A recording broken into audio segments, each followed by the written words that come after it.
सो है guys, good morning. आज की इस वीडियो में हम करने वाले हैं एक लेसन राम लक्ष्मण परशुराम संवाद। ये है हमारा सेकंड लेसन।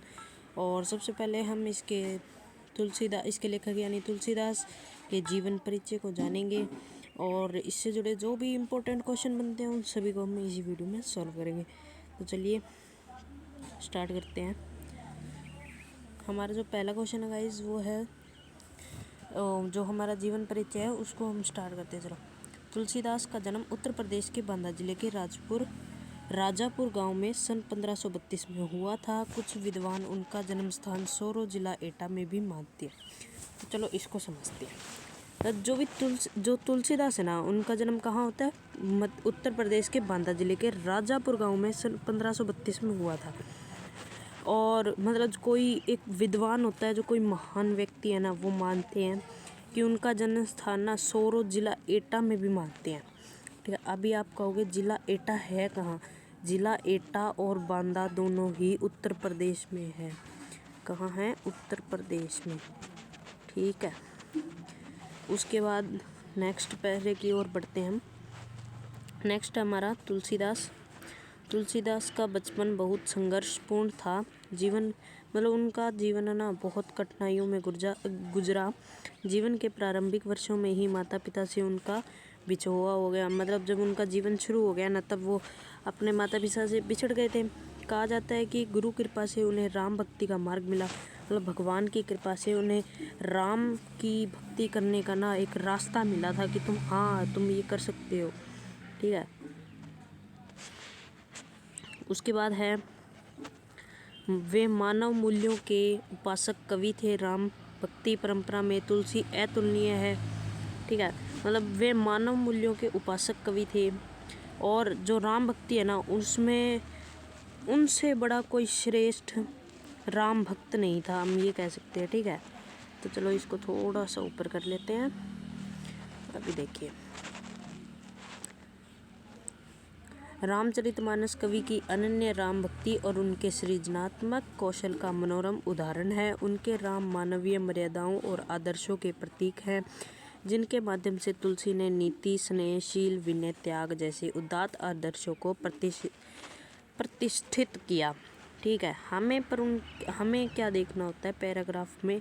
हमें सबसे इम्पोर्टेंट लाइन है एक तो उनकी, ये देखो, सन है ना। अगर एग्जामिनर चेक कर रहा है तो सबसे पहले वो देखेगा बच्चे को सन याद है नहीं।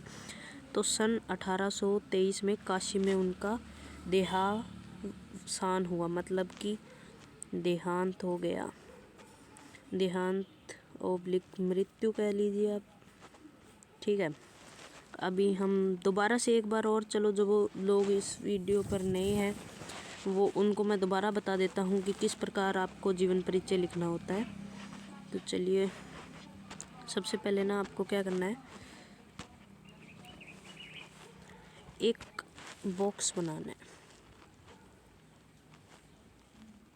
ऐसे आप बॉक्स बनाएंगे, उसके बाद आपको क्या करना है, इसमें लिखना है सबसे पहले तो आपको जन्म लिखना है। जन्म कब हुआ था? हमने अभी पढ़ा था 1532 में। ठीक है, उसके बाद हम देखेंगे कि मृत्यु, तो मृत्यु जब भी हुई आप लिख देना उसमें से, अभी मैंने पढ़ाया था आपको। और जन्म स्थान अगर आपको याद है तो वो भी लिख दीजिए। स्थान जैसे कि इसमें दे रखा है बांदा, तो हम बांदा लिख देंगे। मतलब आपको पहले ये लिख लेना, उसके बाद ना एक बॉक्स बनाना है। जैसे अभी इस पे दोबारा बॉक्स बना देते हैं। इस प्रकार से आप बॉक्स में बनाकर लिखो तो एग्जामिनर को पहले ही पता चल जाएगा कि इसके क्या कीवर्ड्स है। अगर बच्चे ने ये 3 चीज़ें सही लिख रखी है ना, तो उसका सीधा ध्यान जाएगा साहित्यिक रचनाओं पर। ठीक है, अब बात आती है साहित्यिक रचनाओं को लिखना कैसे। देखो, साहित्यिक रचनाओं में क्या होता है, आपको सबसे पहले तो लिखना है कि मतलब अगर साहित्यिक रचनाएं किसी की आती है तो मतलब साहित्यिक रचनाएं आई हैं तो वो एक बहुत बड़े साहित्यकार है। ठीक है, तो आपको पहला वर्ड तो ये हो गया। जैसे कि हम मान लेते हैं कि तुलसीदास बहुत बड़े साहित्यकार हैं तथा उपन्यासों में उपन्यासकार हैं। ठीक है, और ये 2 लाइनें लिख दीजिए आप। उसके बाद आती है भाषा शैली, क्योंकि आपको तो पॉइंटों में लिखना है, तो पॉइंटों में सेकंड पॉइंट हो जाएगा भाषा शैली। भाषा शैली में क्या आप लिखेंगे? सरल सहज ब्रज भाषा का प्रयोग है, ब्रज भाषा, ठीक है। सरल सहज ब्रज भाषा का प्रयोग है। तत्सम तद्भव शब्दों का विशेष ध्यान है। प्रसाद गुण है, मतलब तत्सम तद्भव शब्द जो सीधे ही संस्कृत से हिंदी वर्णमाला में आ गए। और प्रसाद गुण का अर्थ आप ऐसे बता सकते हैं जो आसानी से समझ में आ जाए, ठीक है, उसका अर्थ होता है प्रसाद गुण। तो आपने जीवन परिचय तो पढ़ लिया, अभी चलते हैं हम इसके इम्पोर्टेंट क्वेश्चन।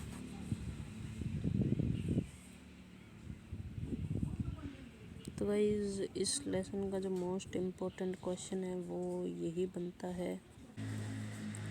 गाइस इसमें हमारा जो नेक्स्ट क्वेश्चन है, इसमें क्वेश्चन फर्स्ट है, परशुराम के क्रोध करने पर लक्ष्मण ने धनुष के टूट जाने के लिए कौन कौन से तर्क दिए। ये इसका मोस्ट इम्पोर्टेंट क्वेश्चन है, चलो इसको समझते हैं। परशुराम के क्रोध करने पर लक्ष्मण ने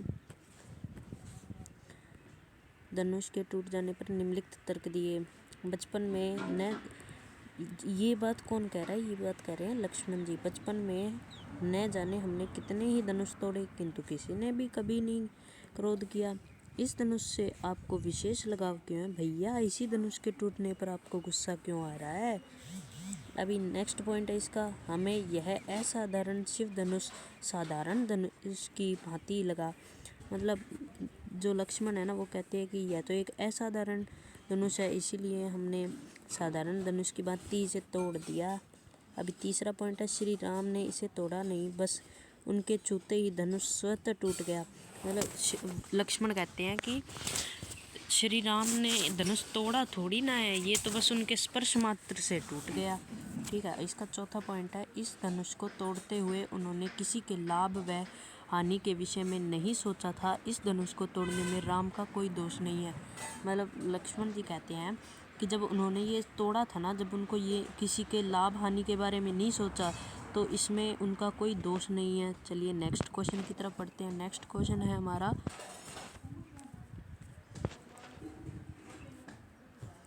चलो, कि परशुराम के क्रोध करने पर राम और लक्ष्मण की जो प्रतिक्रिया हुई, उनके आधार पर दोनों के स्वभाव की विशेषताएं अपने शब्दों में लिखें, ठीक है। ये क्वेश्चन भी आपके बोर्ड के लिए बहुत इंपॉर्टेंट है, तो चलिए इसको सॉल्व करते हैं। राम स्वभाव से कोमल और विनयी है। परशुराम जी क्रोधी स्वभाव के थे। मतलब जो परशुराम है वो बहुत ज़्यादा क्रोध करते थे भैया, उनको बहुत गुस्सा आता था। परशुराम के क्रोध करने पर श्री राम ने धीरज से काम लिया। अब जब परशुराम क्रोध कर रहे थे ना, जब राम थे ना, वो गुस्सा नहीं हुए, उन्होंने धीरज से काम लिया। उन्होंने स्वयं को उनका दास कहकर परशुराम के क्रोध को शांत करने का प्रयास किया। अब जो राम है वो खुद को ना उनका दास बताते हैं, ताकि अरे परशुराम थोड़ा ठंडा हो जाइए, पर वो कहाँ मानने वाले थे। उनसे विनम्रता से बात की। लक्ष्मण राम से एकदम विपरीत है। अब जो लक्ष्मण है ना वो राम से बिल्कुल उल्टे हैं। लक्ष्मण क्रोधी और उग्र स्वभाव के थे। मतलब लक्ष्मण बहुत ज़्यादा क्रोधी थे, अगर उनको कोई कुछ बात कह देता वो बहुत जल्दी चिढ़ जाते थे। इसीलिए लक्ष्मण परशुराम जी के साथ व्यंग्यपूर्ण वचनों का सहारा लेकर अपनी बात उनके समक्ष प्रस्तुत करते हैं, ठीक है। मतलब वो अपने जो वचन है उनको ना मजाक की भांति उनके सामने अपनी बात भी रख देते हैं। देखो कितने चालाक हैं, ठीक है। उसके बाद देखो, वे इस बात की परवाह नहीं करते कि उनकी बातों से परशुराम और ज़्यादा क्रोधित हो जाएंगे। उनको कोई परवाह नहीं है कि उनकी बातों से परशुराम को बुरा लगेगा या नहीं लगेगा। राम विनम्र, मृदुभाषी, धैर्यवान व बुद्धिमान है। मतलब जो राम है ना वो बहुत ही शांत स्वभाव के व्यक्ति हैं, मीठी वाणी बोलते हैं, धैर्य रखते हैं और बुद्धिमत्ता से काम लेते हैं, ठीक है। वहीं दूसरी ओर लक्ष्मण निडर, वात्सल, साहसी तथा क्रोधी स्वभाव के हैं। वहीं दूसरी तरफ जो लक्ष्मण है ना वो निडर है, मतलब किसी से डरते नहीं है, वात्सल, आसानी से मतलब क्रोधी हो जाते हैं, उसकी बातों में आ जाते हैं। साहसी, मतलब बहुत ज़्यादा साहस भरा हुआ है, आइए मुझसे कोई लड़के तो देखे। और क्रोधी, तो हम उनकी बातों को जान नहीं सकते हैं किस प्रकार वो क्रोध करते थे। चलिए अभी उनकी नेक्स्ट पढ़ते हैं। नेक्स्ट है हमारा, लक्ष्मण और परशुराम संवाद के जो अंश आपको सबसे अच्छा लगा उसे अपने शब्दों में शैली में रखें। देखो ये जो क्वेश्चन है ये आपके बोर्ड के लिए बिल्कुल भी इम्पोर्टेंट नहीं है, हम आपको सिर्फ इम्पोर्टेंट क्वेश्चन कराएंगे, ठीक है। उसके बाद है ये चौथा क्वेश्चन, ये भी इम्पोर्टेंट नहीं है, इसको भी कट कर लीजिए अपनी नोटबुक से। उसके बाद है ये भी नहीं है। हाँ, ये जो 5th क्वेश्चन है ना, ये आपके बोर्ड के लिए इम्पोर्टेंट है।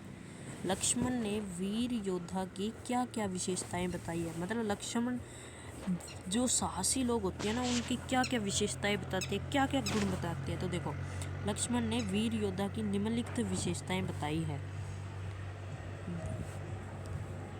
पहला है शूरवीर, युद्ध में वीरता का प्रदर्शन करके ही अपनी शूरवीरता का परिचय देते हैं, व्यर्थ में अपना बखान नहीं करते। मतलब हम कह सकते हैं जो एक महान जो युद्धकार कह लीजिए, या कोई राजा होता है या बल होता है जिसमें अधिक, वो वीरता का प्रदर्शन अपनी शूरवीरता का परिचय देते हुए करते हैं। मतलब वो अपने बारे में बताकर नहीं करते। मतलब इसका आप ऐसे लिख दीजिए, जो बलपूर्वक व्यक्ति होता है ना, वो जैसे आप कह देते हैं ना कि अंदर बैठे बैठे क्या बात कर रहे हो, मैदान में आइए, मैदान में उतरिए। तो आप कह सकते हैं कि जो बलपूर्वक व्यक्ति होता है ना, वो मैदान में अपनी वीरता दिखाता है। अर्थात कई, जैसे आपने देखा होगा कई खिलाड़ी होते हैं, वो क्या करते हैं, दूर से ही हाँकते रहते हैं, हाँ पहली बॉल में 6 मार दूंगा, 6। जब मैदान में उतरते हैं ना, तो डिफेंस भी नहीं होता, डिफेंस देखा। तो इसी प्रकार कहते हैं। अभी चलिए ज़्यादा समय न गवाते हुए अपने सेकंड पॉइंट की तरफ बढ़ते हैं। इसको इरेज कर देते हैं, वरना आपका ध्यान इसी पे जाएगा। चलो, ये तो हो गया। अभी इसको भी छोटा कर लो, वरना अभी कमेंट करने लग जाओगे। सेकंड, वीरता का वस्त्र धारण करने वाले वीर पुरुष धैर्यवान और अक्षोभ रहित होते हैं। मतलब जो वीरता का व्रत धारण करते हैं ना, वो पुरुष धैर्यवान होते हैं, मतलब उनको धैर्य होता है। ठीक है। थर्ड क्वेश्चन है, वीर पुरुष स्वयं पर कभी अभिमान नहीं करते। जो वीर पुरुष है ना, वो खुद के बारे में खुद नहीं बोलते। मतलब आप कह सकते हैं अपने मुँह मियाँ मिट्ठू। ठीक है। इसमें अभी इन्होंने ये बात क्यों कही, किसी को पता है? अगर पता है तो कमेंट करो। चलो मैं बता देता हूँ। देखो, जब परशुराम जी लक्ष्मण से कहते हैं ना कि सहस्र बाहु सम मोरा, मतलब वो कहते हैं कि मेरे जैसा कोई महान नहीं है, मैंने सहस्र बाहु की भुजाओं को ना काट डाला था, इसलिए मैं आपको बच्चा समझते हुए छोड़ रहा हूँ। तो इन्हीं सब बातों से वो कहते हैं उनको ये लाइन। ठीक है। नेक्स्ट बढ़ते हैं। वीर पुरुष किसी के विरुद्ध गलत शब्दों का प्रयोग नहीं करते। और जो वीर पुरुष होते हैं ना, वो किसी के प्रति, मतलब किसी को उल्टा सीधा कुछ नहीं बोलते। फिफ्थ है, वीर पुरुष दीनहीन ब्राह्मणों व गायों, दुर्बल व्यक्तियों पर अपनी वीरता का प्रदर्शन नहीं करते, अन्याय के विरुद्ध हमेशा निडर भाव से खड़े रहते हैं। मतलब जो वीर पुरुष होते हैं ना, वो दीनहीन ब्राह्मण और गायों, मतलब निर्बल व्यक्ति पर कभी अपनी वीरता का बखान नहीं करते। ठीक है।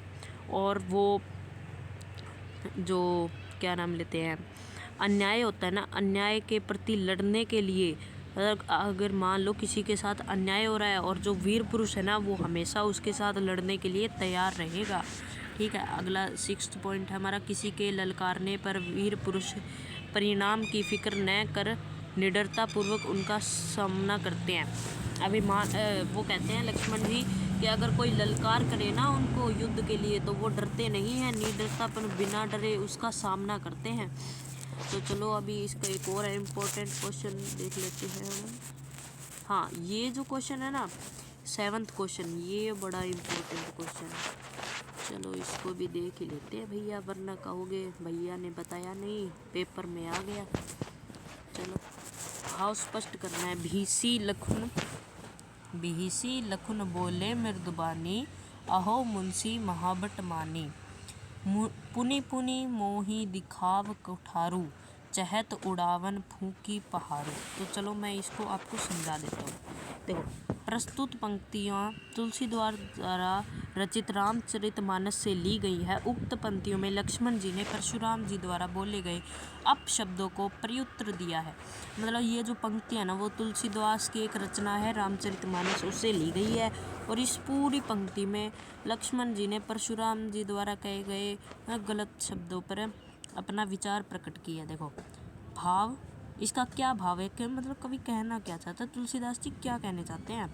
देखो, लक्ष्मण जी ने हंसते हुए कोमल वाणी से परशुराम पर व्यंग्य करते हुए कहा, मुनीश्वर अपने को बड़ा भारी योद्धा समझते हैं और मुझे बार बार अपना फरसा दिखाकर डरा रहे हैं। जिस तरह एक फूंक से पहाड़ नहीं उड़ सकता, उसी प्रकार मुझे बालक समझने की भूल मत कीजिए। मैं आपके इसे फरसे को देखकर डर नहीं जाऊंगा। तो चलो इसको समझते हैं। मतलब जो लक्ष्मण जी होते हैं ना, सबसे वो लोग क्या करते हैं, अपनी मीठी वाणी से ना जो परशुराम जी होते हैं उन पर व्यंग्य करते हुए कहते हैं कि मुनीश्वर अपने आप को बड़ा भारी योद्धा समझते हो कि आप अपने आप को क्या वीर महान समझते हो, और मुझे बार बार क्या आप ये अपना हथियार दिखाकर मुझे डराना चाहते हो। आप तो ऐसे कर रहे हो जैसे फूंक मार कर किसी पहाड़ को उड़ा देना चाहते हो। आप यह भूल मत कीजिए। आपके फरसे को देखकर डरूंगा नहीं, राम का भाई हूँ, झुकूंगा नहीं। ठीक है, अगला क्वेश्चन देखते हैं, अगर इसमें कोई है तो इम्पोर्टेंट।